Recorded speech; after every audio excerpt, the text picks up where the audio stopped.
by Tom Krazit on January 16, 2019 at 1:36 p.m. Red Hat photo. After MongoDB decided last year that it was changing the license for its open-source database to a more restrictive version, Red Hat decided it would no longer include MongoDB in the latest version of its flagship Red Hat Enterprise Linux operating system. The change apparently went unnoticed until a Hacker News thread took off earlier today, but it was included in the release notes for RHEL 8.0, which was released in beta last November. In those notes, Red Hat states, "Note that the NoSQL MongoDB database server is not included in RHEL 8.0 beta because it uses the server-side public license (SSPL). Related, why some open-source companies are considering a more closed approach fed up with the ease at which cloud providers can provide open-source projects as revenue-generating managed services. MongoDB decided last October that it would change the license for the open-source database it has nurtured for the past several years.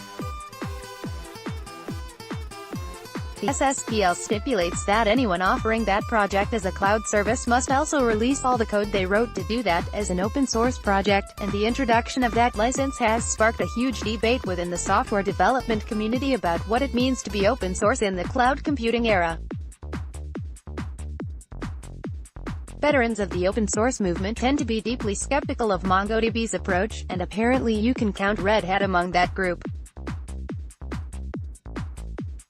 ZDNet noted that backers of the open-source Fedora Linux project, which is sponsored by Red Hat, also recently decided that MongoDB was no longer welcome. It is the belief of Fedora that the SSPL is intentionally crafted to be aggressively discriminatory towards a specific class of users. It is the belief of Fedora that the SSPL is intentionally crafted to be aggressively discriminatory towards a specific class of users, said Tom Calloway of Red Hat, in a message to a Fedora mailing list Tuesday. Additionally, it seems clear that the intent of the license author is to cause fear, uncertainty, and doubt towards commercial users of software under that license, he wrote.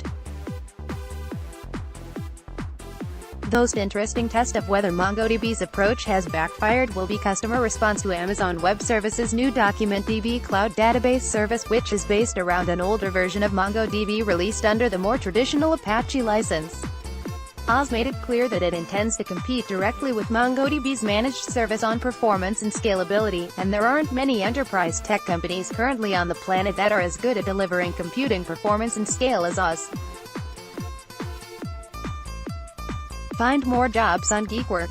Employers, post a job here.